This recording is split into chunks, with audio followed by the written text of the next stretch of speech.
Welcome, ladies and gentlemen, to the latest and, dare I say, greatest episode of the TLDM podcast, the podcast where two DMs who share a world and play in each other's games talk about pretty much whatever. There used to be a rhyme and reason. No, we don't even need it. Today is a special day because it's the first time we recorded in a couple weeks. A while. I was going to say a month, but that might be that's not accurate. Not according to our release schedule, but maybe behind the scenes it is. Yeah. Well, we've been busy lately, and hopefully we'll be returning to a more regular release. For those of you who missed us, sorry about it. But we're back. We're back. We missed you too. You look so nice. We missed you too. How have you been? Towards that, though, I will say one thing just off the bat. We do have some really fun people out there who tweet out, retweet stuff we say, or even better, just quote us on stuff, which I think is rad and a half. Talking about you, Daniel. Yes, thanks, Daniel. And in general, anybody listening to this, if you do have stuff you think would be good grist for episodes. Wow. Right? That's a $5 word. Thank you. Definitely, by all means, let us know if there's something you're curious to hear our wildly under-informed opinions about. We would be happy to talk about them, because the last thing we want this to become is we love being pedantic. So we just need things to be pedantic about at all times. Yeah. Like today, I was talking with our good friend Josiah last week about D&D. We were talking about his campaigns in his little universe, and one thing that came up that I'd like to talk about, that I just realized maybe we should do a recap first. Did I jump the gun on recaps? Have we done anything since our last recap? I don't think so. Yeah, me neither. We sort of played a fun one-on-one thing today. Yeah, we just did a fun little... And I did roll up a new character that I'm very excited about. Someone, James once told me that I'm a type of player, something along the lines of that he likes playing with me or something, blah blah blah, because all my characters have an expiration date. It's very true. That is so true. They go bad like milk. Yeah, you are excited about your characters for maybe one play session or two at most, and then it's not that you're less excited about your current character, it's that you're more excited about the character you haven't played yet. Yeah, I think I just I get cool fun character concepts that I want to play, and then once I feel I'm wow, I've really explored every facet of the thing that I built this character to do, right, or to be, and then I'm all right.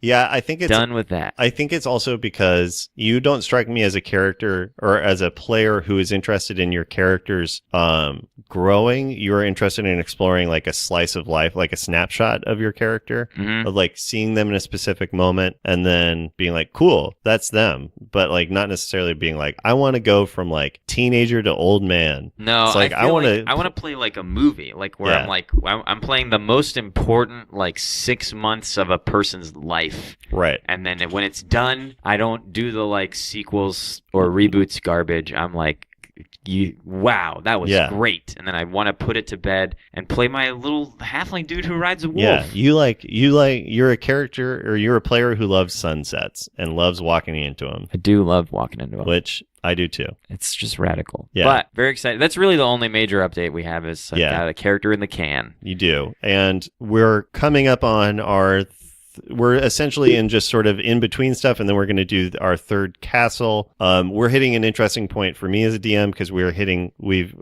in level 10 to 15 territory. Yeah, I think you're all level 10 now, and a couple are a level or two above that. What? Who? I think Jeff is 11.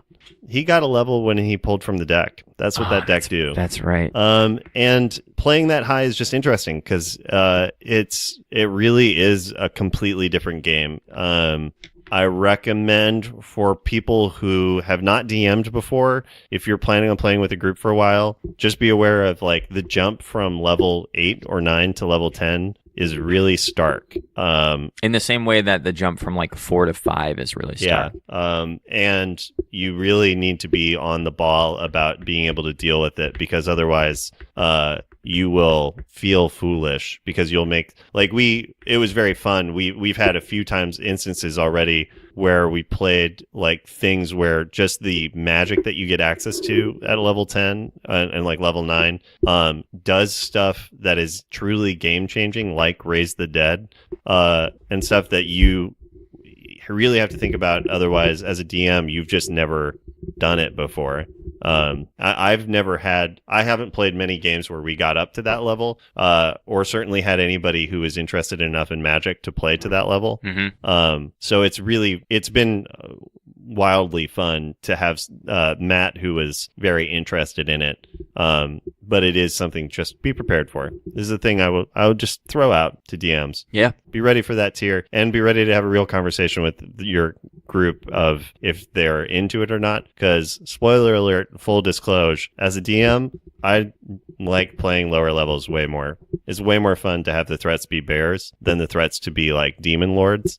Because the problem for me is that demon lords are slogs and a half playing at like high level. Yeah.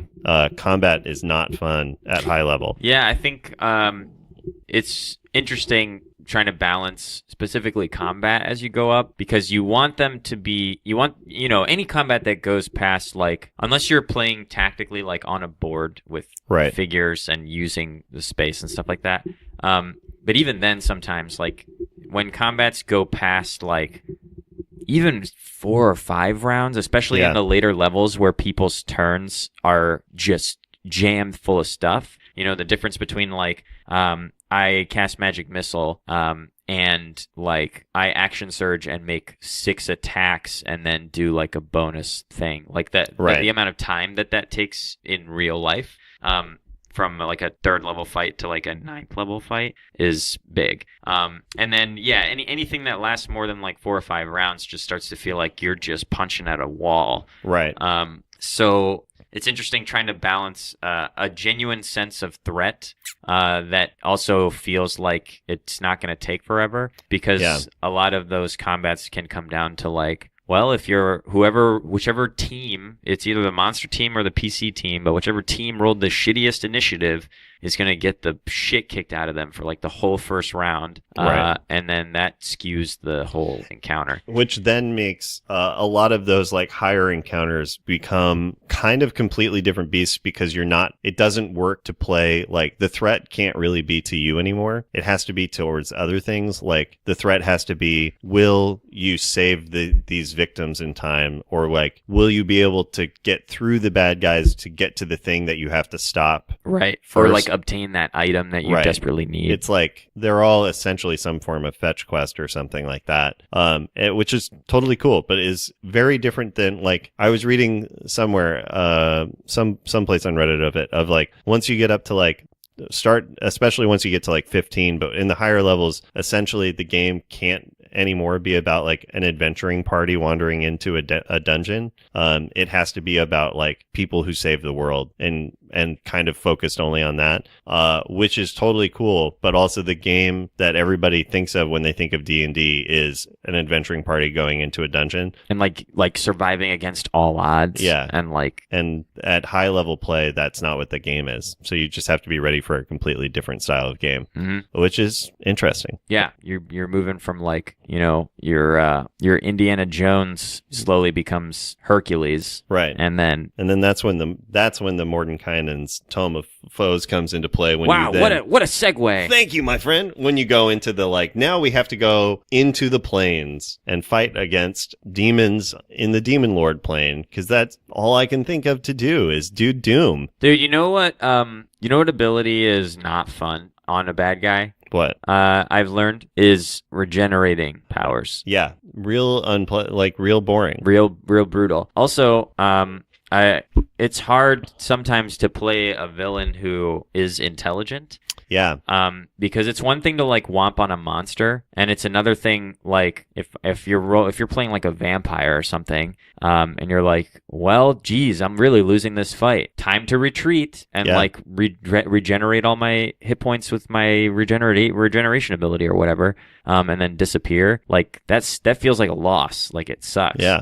But if I was a vampire, that's exactly what I would do. Yeah. And furthermore, I wouldn't engage until I was pretty sure I would win. There's a lot of Right. like weird things to consider. Is that a lot of the higher powered monsters in the book are either just phenomenally large punching bags / damage dealers Right. that don't really have a brain, or they're monsters that are designed to be played to the top of their intelligence, Right. which is what makes them threatening. Because I keep going back to vampire, but like and because we were doing a vampire, that's true. That's today. probably why. Yeah. But a level 12 party of 4 could, if they're prepared enough, a level 12 party could easily dismantle a vampire, barring rolls, of course. Right. Which is like, I think, a CR 15 monster or something like that. Yeah, I think so. Because the creature is not designed to just run in and punch at stuff. Like, that's not really where its strengths are. So it's interesting getting to those levels, and then you get to open the door to questions like, well, what if the party doesn't, like, what if your table, that's not their thing? What if they don't want to, like, try to figure out how to trap or ensnare or something? What if they just like feeling like they're fighting larger than life monsters that are stronger than them? Right. And like somehow prevailing as opposed to right. And like the way that D&D deals with that is like, well, we'll give them, we'll tack on extra abilities and stuff. We'll tack on this regeneration thing. So it's like, oh shit, like we have to kill it right away. Yeah. And all of these other mitigating factors onto it. But it does it's sort of the essential thing with it. I don't think it's a surprise that most groups don't get past 12th level. Is a pretty common thing I've seen, because like it's just essentially more bookkeeping. It's it's really cool having 5 different abilities that you can use, but it doesn't make the game faster, or it just gives more opportunities to vary up the long slog that you have to go through to get somewhere. Which is a bummer.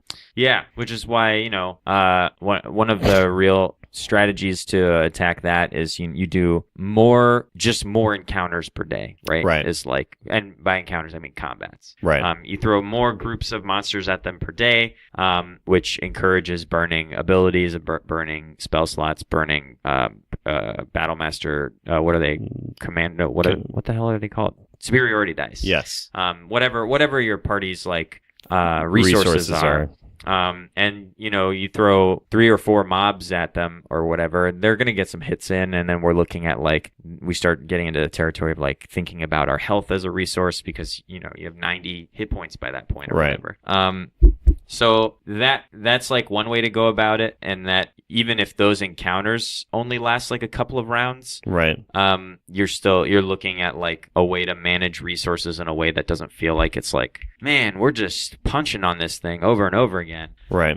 And it's also, I've always felt this as a player, and I don't know if this is something that is like a me thing or if it's like got some level of universality to it. But this is a hang up from my video game days. Yeah. Which I say like they're over. But I hoard. The more stuff I have, the more I hoard. So when I play casters, and I hit that level where I have like 4 first level slots and 3 second level and 3 third level and 2 fourth level and 2 fifth level. Yeah. I start like hanging on to all of them. because I'm like, well, what if I need this giant slot for later today? And then I'll feel like an idiot, and I'll let everyone down because I've cast scrying to like too early spy on my girlfriend like 5 towns over. Right. Yeah, and that's especially when you get into the like, we're gonna play like 4 to 6 encounters a day.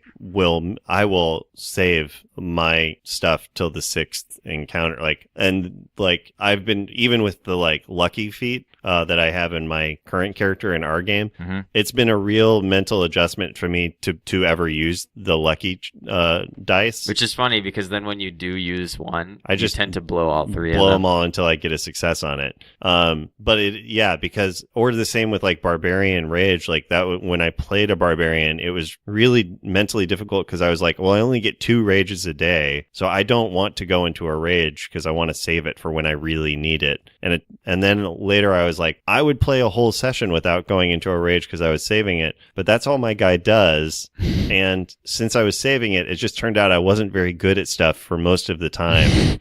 this Yeah, is all that frustrating. stuff you were supposed to be good at, you just weren't good at. Right. It. Yeah. Because I was like saving it for when it was like important. And that's one of the things I didn't enjoy about playing the barbarian was having to do resource management on a character that is essentially not focused on resource management at all, is just like a weird mechanical thing to have to do. Yeah.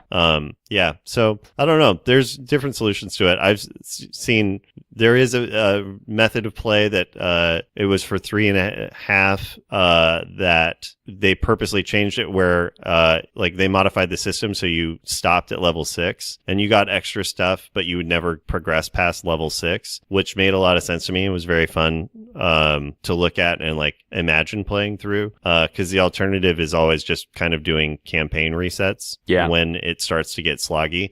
And this is especially, I think, more particular to groups that are about role playing and that element of a gameplay than the strictly combat, because people who are just into combat will probably enjoy higher levels because it's just like more tactical play and like that. But like the people we play with like to play their characters, not necessarily their stat sheets. And so getting to higher level doesn't mean a whole lot to them other than the ribbon flavor stuff. So it's like an interesting balance. Like it's fun for me as a player to be 10th level, but also then I'm like, but actually it's not. It's exciting to have new stuff. Mm-hmm. But my character at 10th level I can't relate to because they're, or like more like at 15th level they're like a demigod and the scale is like not quite as fun. I love being scared of bears. That's the best part to me. I know this isn't actually what we had planned to talk about today. Yeah. But as is the nature of our show, we ramble.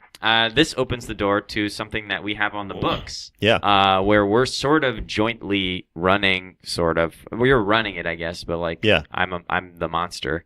Where you're going to be running the highest level encounter. Yeah. And was curious about what that process has been like for you in terms of prepping it, looking at it. Daunting. For full disclosure, we'll be guesting on a special kind of like epilogal episode of One Shot's Tomb of Annihilation stream. Yeah. Which will be in June. I can't remember exactly the date. Towards the end of June, though, on a Saturday, I believe. Mm-hmm. We'll be live streaming the Acerak fight as a Dungeon Dome. As a Dungeon Dome episode, which if you haven't checked out the Dungeon Dome, definitely do. It's professional wrestling with D&D 5e rules slapped onto it. And it is cool. You can find it on Twitch and on YouTube. Yeah. Take a peep at it. So I'll be DMing a Dungeon Dome between Acerak, played by Alan, and a band of adventurers played by James D'Amato and Kat, and I think a couple other people. Mm-hmm. It'll be very fun. Yeah, in terms of it, so I need to design traps and like items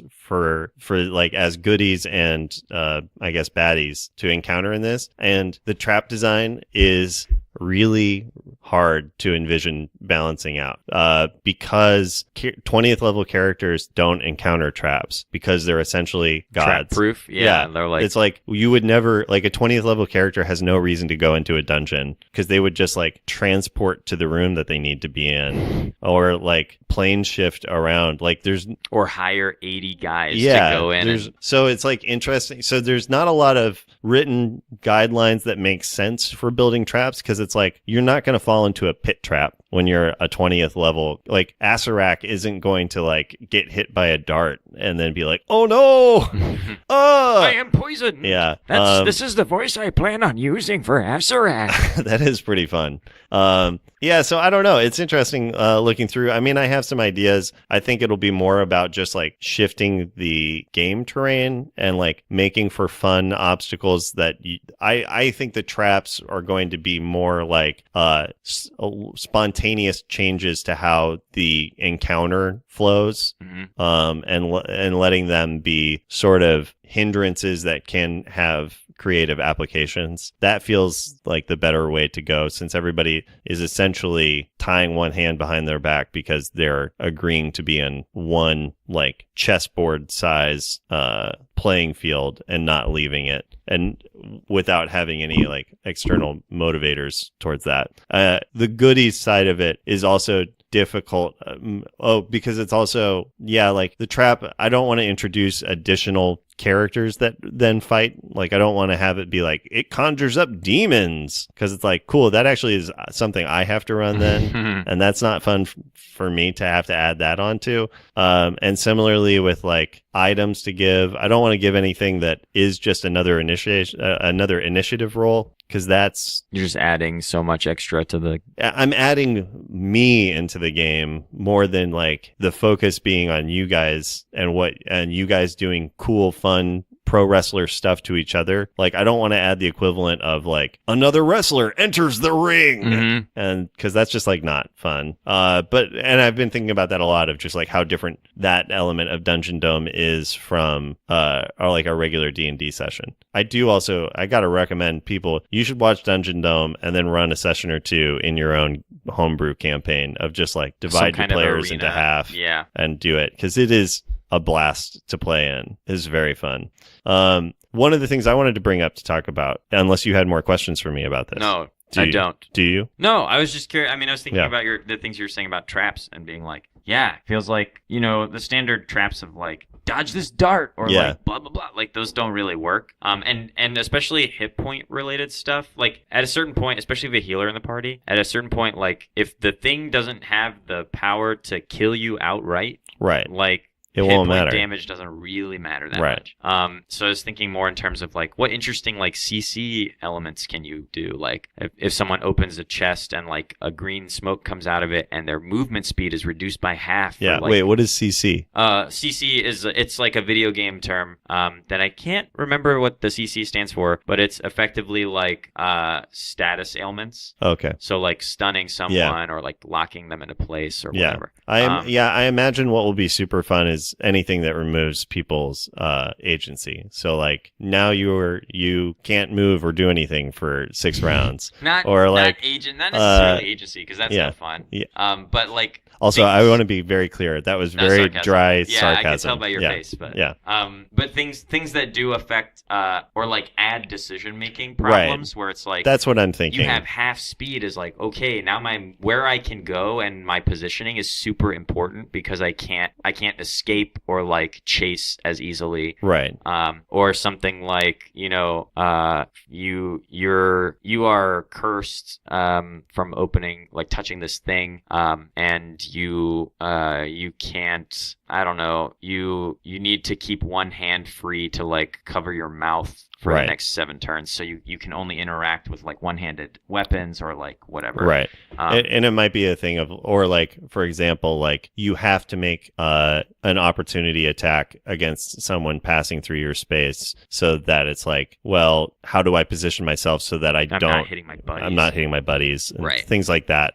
It does feel the most fun, because it is just like essentially making everybody agents of chaos. Yeah. Is what. Can I actually, a trap or like an environment I used one time that I thought was really fun was I had a fight on a frozen lake. Ooh, fun. And the thing I built into it was, if anyone moved their full movement in a round, they would just continue to slide. That's nice. So like you had to reserve some of your movement to like stop yourself, basically. So anyone who moved up to their full movement would just like continue at the end of every turn until their next turn. They would just continue sliding in that same direction for 5 feet. Oh wow.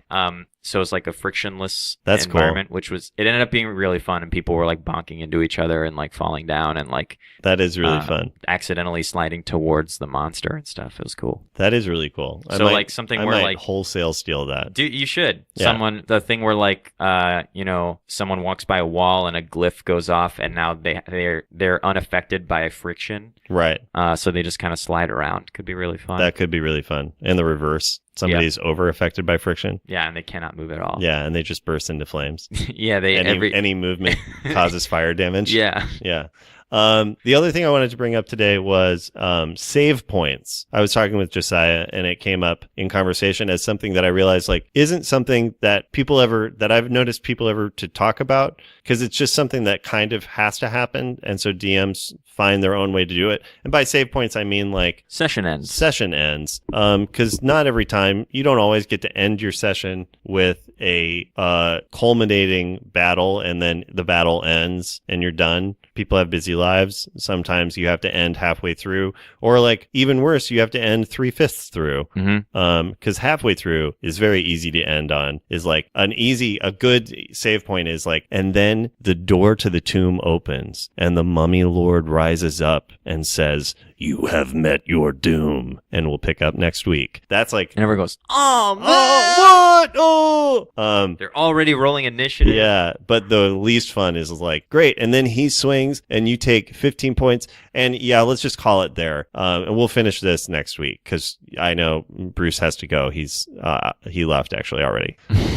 Like, that's not fun. And I just wanted to like talk through like what you do when you have to adjudicate that on the fly of like, oh shit, this needs to end sooner, or I need to space it out longer. How you kind of improvise endpoints or like session ends when you don't have, or even like, is that something you plan out? Like, do you plan out when you will end your session? It was interesting hearing about this because I realized that that's typically not something that I do. Yeah. I think I've learned at this point that whatever prep you've made is only going to last like the first 30 minutes of the session. Right. So I think what usually happens is I try to be aware of the time, and then if I know people have to leave or whatever, I just start looking for reasonable out areas. Yeah. And I think the cliffhanger style thing is nice. Like it certainly makes the most sense for something that you know you're going to be returning to next week. Yeah. And I think we all are aware of how much like that can generate excitement or generate anticipation for the next session. So things like that where, it's like after 5 minutes of solving this puzzle or whatever, the door slowly creaks open, and you can smell blood coming from the next room, and you hear the low growl. You found the rememberer.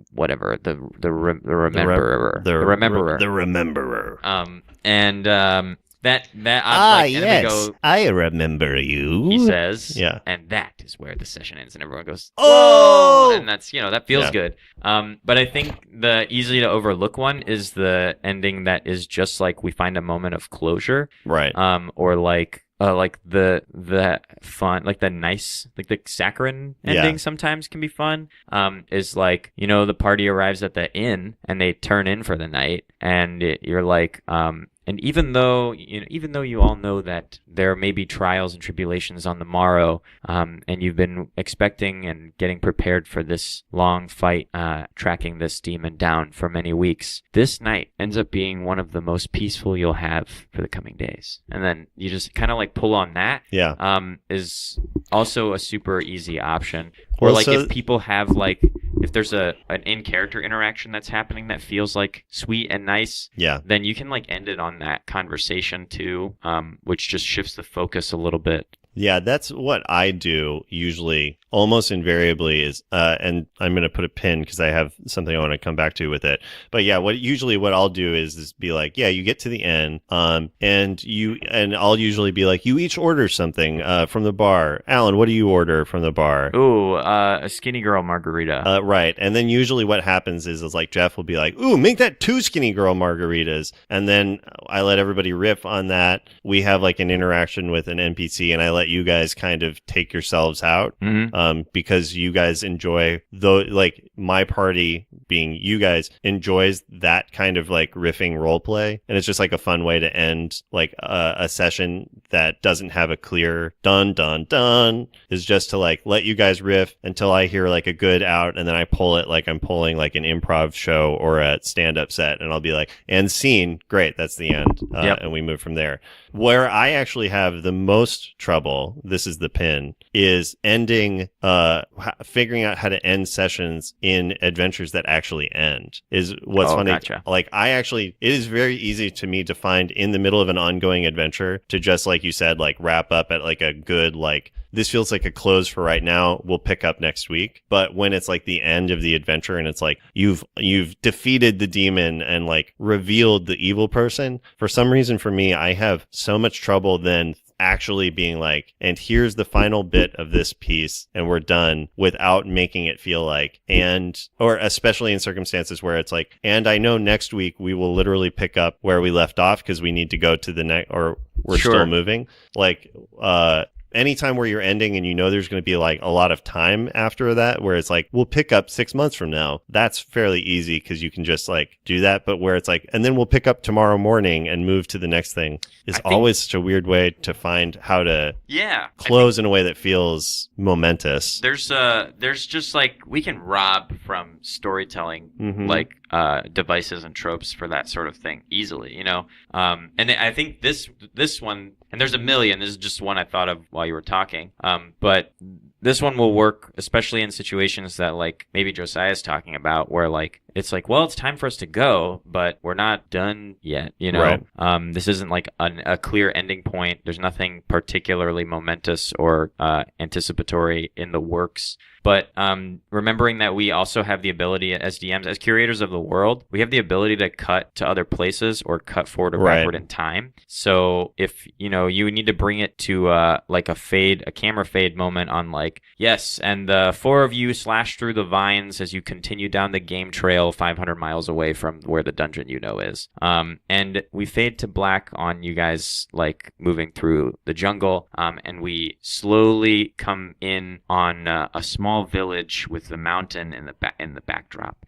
and a small girl is running down the street, giggling to herself, chasing after a ball. In the distance, you can hear a mother leaning out of a window, screaming, "Chandra, time for bed!" And as the ball rolls to a stop, you can see a boot come down on the ball to stop it. And as Chandra's eyes slowly travel up this stranger's body, we can see a familiar scar on their cheek. And then you end it on that, and then we can kind of like, even though the party isn't doing anything momentous, we can create a moment that feels tense, that has like storytelling gravity. And then something, I mean, to revert back to something that you did for us, was this like kind of cinematic Hollywood flash forward. So if the adventure has come to a close, for example, we can just see like a moment 50 years in the future, when we like looked back and remember that moment, right, where like people are like, every year on this day, people come and present like food offerings to this mural of the adventuring party, and that feels like a real, it just feels, it's like a feel good moment that we go out on. And then next week we pick up in real time, but it still feels like we like ended on something. Yeah, and I think for me, I think part of that is that as the DM, I think it's important to always be mindful that you're in charge of setting the tonality of something, even if like with our group, with the group that I DM, you guys are pretty inclined to kind of like wildly change tone, which doesn't bother me because like that's the kind of pact we've all made. Like it's very much like I set up a sort of D&D world and then you guys do a postmodernist take on D&D, and that's like what we all enjoy doing. So that's fun. But even within that, mainly what I want to say is like being mindful that you're in charge of setting up tone, which means you're in charge of taking control of that periodically. And I think like towards what you were just saying of like being able to introduce a moment of essentially tense narration, is the best course of action is to make that du jour, make that something you do every session so that you feel comfortable doing it when it's important and like necessary to the plot, and everybody kind of expects it and like gets into a rhythm with it, and yields focus back. Or the reverse. Like what I do is kind of the exact inverse of that, which is like I take back focus, set up a scenario, and then let you guys narrate. I force you guys to do the narration of what happens and narrate yourselves out, because that's kind of what we do. Is I set up like, and then the Archlich is there, and you guys are talking to him, and Archlich, man. more like a bark hitch. Oh, Is like got what him. somebody would say. You guys have like got him moments, and then I'll be like, right, and then he pulls up the cage, and there's a small girl inside of it asking for help. Why are we hurting all these small girls? You know what? Small girls, they get hurt just the same as everybody else. Oh, It's a sad reality. Don't worry, she was an illusion. oh, there we go. Yeah. Got him. Got him. Yeah, so I think either, and that takes like me knowing that you guys are all storytellers, and is something I really delight in because it makes my work a ton easier because I don't have to plan out shit. I just like yield the narration to you guys, and then my job is to pull the threads back together, and then like capitalize on the garbage that we threw at you. Right, which is really fun for me, and seems to not bother you guys. No. And like also within our world enables you guys to kind of decide what you emotionally care about and then indicate that because like you know you would narrate like an interaction with a small Flirnian boy and it's like great, I don't want to force that on you if you don't care about like interacting with kids, but you've told me that that's important to you, so now I can use that and undo that. But if you don't feel comfortable with that or don't have experience with that, at the very least establishing a pattern with your players of like I wrap up every session by narrating a tense interlude to the next thing or a tense wrap up to that moment, and I do that every time, I think is like a really important thing for DMs to get used to asserting that control with themselves so that you can have that skill available when it's most necessary, which is at like death scenes, the end of an adventure, when a new character gets introduced for the first time. Like those moments, you need to be prepared to improvise the gravity of those moments, and the way to do that is to like give gravity to the end of every session. And gravity might be too strong of a word, but certainly give tension to the end of every session by taking full authorial control. Is my recommendation. Yeah. Any other thoughts you have on end session ends or save points or? Nope. And I mean, it just comes down to tone most of the time. Like, what's your game like? Is this is it everyone jumps in the air and freeze frames and yells, yeah? Right. Like, is that your end credits moment, or is your end credits moment like the insidious smoke spreads slowly towards the camp while everyone is sleeping? Like there's it just depends on what kind of game are you running. And like truly the one thing I'll recommend if you want to try to get into this, like making your players do the narration, is a simple thing, which is like you set up the thing of like the ball rolls and the boot stomps on it, and you as what was her name? Chandra. Chandra. As Chandra looks up, she sees a man with a deep scar that you would recognize if you were there, and he looks her in the eyes and he says, "This your ball." Yeah, you just point at a player and make them finish your sentence. Except he sounds more like, "Is this your ball?" Everybody laughs, and you're like, and that's where we'll end it this week, and we'll move on. Is a really simple way to start giving the floor to other people, and it's very fun to do because people are always like, "Who, me?" And then they shit something out, and it's really funny to the room. Or even better, it's like, "Ooh, that was good." It depends on the tone you're playing for, but I recommend playing with it if you have kind of a lighter tone at your table. That's all we have now. Yeah, there is one other thing real quick that I wanted to talk about, is that Zarnius tweeted at us to ask a question. How that was fast, Zarnius. Does one schedule? I've just been sitting on it. No, I know. Oh, it happened. Yeah. We asked at the top of this non-live episode, and already we have a question. Incredible, Zarnius. Thank you for listening ahead of time. Yeah.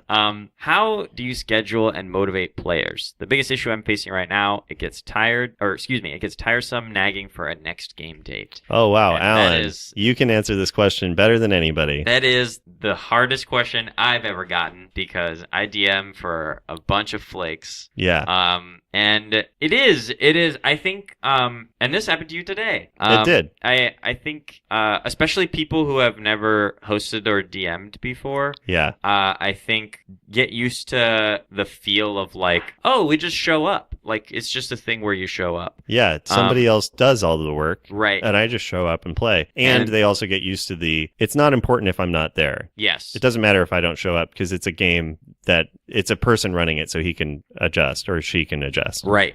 So for all things personal, my recommendation is always the same. There's an amazing flow chart out there if you want to Google like D&D or tabletop. I forget what exactly it is, but if you Google some version of like communication flow chart Dungeons and Dragons, I bet it'll show up. Yeah. And the answer is talk to your players about it.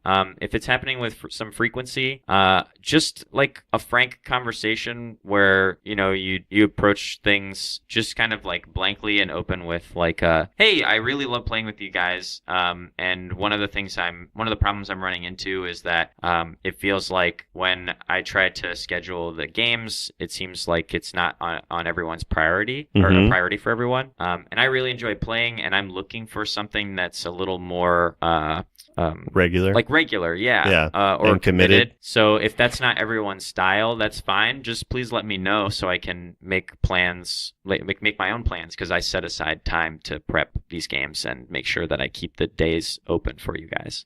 And that always feels awkward and weird to do, but it's extremely effective. It's like it's always, I think, surprisingly effective. And the worst case scenario is you'll discover that maybe this just isn't a game that your friends like. Like Dungeons and Dragons isn't for everyone. It's true. Tabletop role-playing games in general sometimes aren't people's styles. And if that's the case, then they're showing up at all because they know it's important to you, which is nice. But knowing that allows you to like kind of disband that group or keep who wants to stay or whatever needs to be done with no hard feelings, and then put together a group that can fulfill or is all on the same page about that sort of thing. Yeah.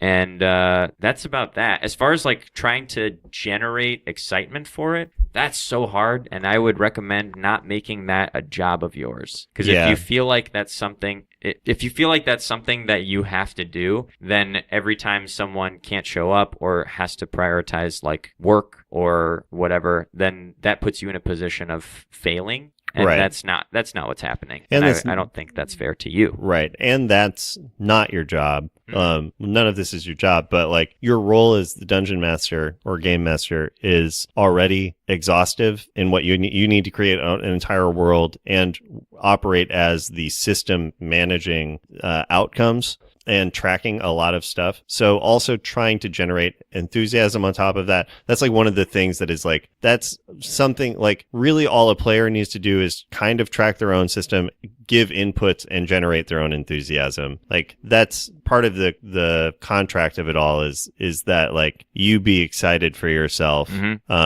In terms of the like scheduling and stuff, one other thing that I know people have done in the past in some groups that I've played in that I think is very useful is making it clear I need to spend every week or every 2 weeks or every month, whatever your timetable is. I need to make a game for you guys. I will not be in charge of organizing our meetings and just being like, so even if it's like I'm happy to host, but like I'm going to deputize, or you guys are going to deputize amongst yourself who's in charge of planning next week's game. Is it the same person every time, or is it a rotating thing? But like I've done this once or twice before where I've been like, I'm not going to schedule games because I have to run them, and like it's not fun to me to schedule, and I'm doing a lot of stuff for you guys already, so like I don't feel an obligation to schedule for it. And that then gives other people experience with how frustrating that is and can be. And it also then does let you do a little bit more of the generating enthusiasm, because you can just be like, hell yeah, can't wait to be there on Saturday. Yeah, got a bunch of fun stuff planned. Got a bundle, and you get to just be a cheerleader about it and let somebody else deal with it, which I think is like a pretty key thing. Other basic things is like find a time that truly works for everybody.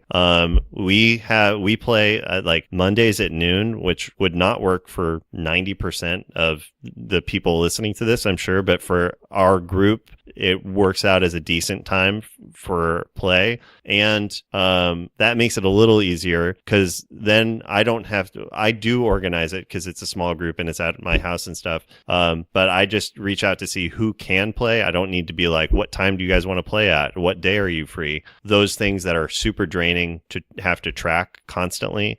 The other thing that I recommend doing, but is a bit of a capulation, is make a gaming group bigger than the amount of players you actually want to play with. If you have flaky people, consider one of them a shift player, and like if you want a group of 4, have 5 or 6 players.